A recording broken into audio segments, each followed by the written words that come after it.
আজকে মন্ত্রিসভার বৈঠক ছিল। বৈঠকে আপনারা জানেন 7th session of 12th Tripura Legislative Assembly 23 March 2020. A brief statement was made by the Honorable Chief Minister.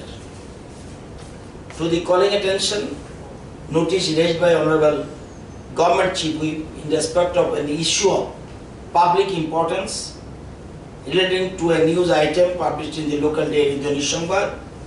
সেখানে 10,323 এর ব্যাপারে মুখ্যমন্ত্রী একটা হাউসে কমিটমেন্ট দিয়েছিল, অ্যাসুরেন্স দিয়েছিল যে proposal for appointment of a commission of inquiry by a retired জাজ to make an inquiry to find out the irregularities and illegalities committed in connection with the appointment of 10,323 teachers during the year 2010 and up to 13-14 এই সময় যে নিয়োগ আপনারা জানেন high court division bench রায় দিয়েছে এগুলি not according to law, ঠিক আইনমতো আইনসিদ্ধ হয়নি এবং পরবর্তী সুপ্রিম কোর্ট এটা বহাল রেখেছে এবং সেজন্য এটার জন্য তো সেখানে to appoint a commission of inquiry for making inquiry যেহেতু মুখ্যমন্ত্রী হাউসে বলেছেন under section 3 of commission of inquiry act 1952 এই মোতাবেক কমিশন নিয়োগ করতে হয় তো into all the এটা কি করবে to appoint a commission of inquiry for making inquiry into all the facts and circumstances relating to appointment of 10,323 of various designation during the year 2010 and 13-14 and also to find out the person, if any, responsible for such illegal appointment. Approval of Council of Ministers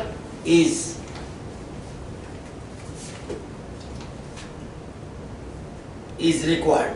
তো সেজন্য আজকে এই মন্ত্রিসভার সামনে এই জিনিস গেছে, মন্ত্রিসভা অ্যাপ্রুভাল দিয়েছে এবং আজকে মন্ত্রিসভার কাছে যাওয়ার তো কাকে নিযুক্ত করবে এবং কতদিনের জন্য নিযুক্ত করবে এবং তদন্ত করবেন, উনি সাক্ষ্যবাক্য গ্রহণ করবেন, তদন্ত রিপোর্ট পরবর্তী তদন্ত শেষ হলে উনি রিপোর্ট জমা দেবেন who are responsible for such appointments তারপর ওনার রিপোর্ট জমা দেবেন, জমা দেওয়ার পর গভর্নমেন্ট আইনানুযায়ী ব্যবস্থা গ্রহণ করবেন। উনি সেজন্য আজকে রিটায়ার্ড ডিস্ট্রিক্ট জাজ গৌতম দেবনাথ উনি এখানে কমিশন অফ ইনকোয়ারিজ অ্যাক্ট অনুযায়ী ওনার আজকে মন্ত্রিসভা অনুমোদন দিয়েছে এবং 6 মাসের জন্য ওনাকে অ্যাপয়েন্টমেন্ট দেয়, 6 মাসের মধ্যে উনি কাজ সম্পূর্ণ করবেন এটা এবং 6 মাসের জন্য এবং সেখানে টার্মস অফ রেফারেন্স যা যা থাকার এটা পরবর্তী সময় দপ্তর থেকে এটা প্রয়োজনীয় ব্যবস্থা করবেন। আজকে সেটা এখানে আজকে মন্ত্রিসভা অলরেডি এই অ্যাপ্রুভালটা দিয়েছে এবং যেহেতু চিফ মিনিস্টার হাউসে বলেছেন সেই পরিপ্রেক্ষিতে আজকে এটা কমিশন অফ ইনকোয়ারিজ অ্যাক্ট অনুযায়ী কমিশন নিয়োগ করা হয়েছে এবং দেখবে বেআইনি আইনি যা যা আছে দেখবে। রিটায়ার্ড জাজের নাম গৌতম দেবনাথ, উনি রিটায়ার্ড জাজ, ল সেক্রেটারিও ছিলেন।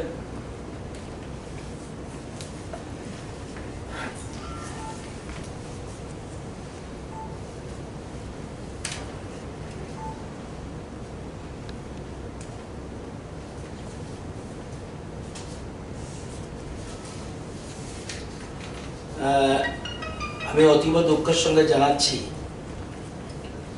এতদিন ধরে আমরা কোভিড-19 মোকাবেলা রাজ্যবাসী করছিলাম, চিকিৎসকরা জান বাজি রেখে লড়াই করে যাচ্ছিল। আজকে একজন কোভিড পেশেন্ট উনি আজকে মারা যান 3টার সময় and request and make an arrangement for dispose of deceased, namely Homo. ICU ছিলেন উনি এবং I would like to inform you that namely Omok, 42 years age, from Chachu Bazar, West Tripura, was under in COVID cares ward এবং he is expired at 3 p.m. সেখানে আজকে মারা যায়, যদিও critical condition ছিল। এবং date of patient result is 3/6/20। উনি ভর্তি হয়েছিলেন। He is known case of hypertension and developed CVA, stroke হয়েছিল। উনি স্ট্রোক অবস্থায় এখানে হসপিটালে ভর্তি হয়েছিলেন। On 1/6/2020 was admitted in JB Hospital. From JB Hospital they went Lama. Lama holo leave against medical advice.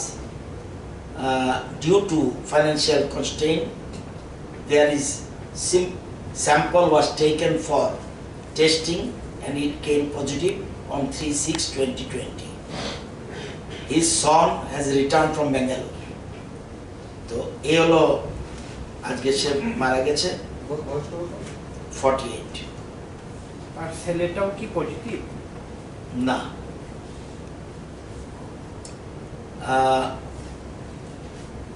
ওটা পজিটিভ অন 3/6/20। যাই হোক, এটা অত্যন্ত দুঃখের বিষয়। চেষ্টা করে বাঁচাতে পারেনি, যদিও সিমটমস অন্যগুলো ছিল। যেহেতু কোভিড পজিটিভ কেস, এটা কোভিডের কারণে মারা গেছে, আমরা এটাকে অস্বীকার করার কোনো সুবিধা নেই। এবং এটা ওনাকে আজকে তার সৎকার করা হবে এবং সরকারি নিয়ম অনুযায়ী 6+4 10 লক্ষ টাকা উনি পাবেন, ওনার পরিবার। কারণ আগে বলা হয়েছে আমরা যেই COVID-19 আক্রান্ত হবে এবং মারা যাবে, তার ক্ষেত্রে আমরা রাজ্য সরকার 10 লক্ষ টাকা ওদেরকে দিতে হবে। এটা আমাদের সরকারি সিদ্ধান্ত।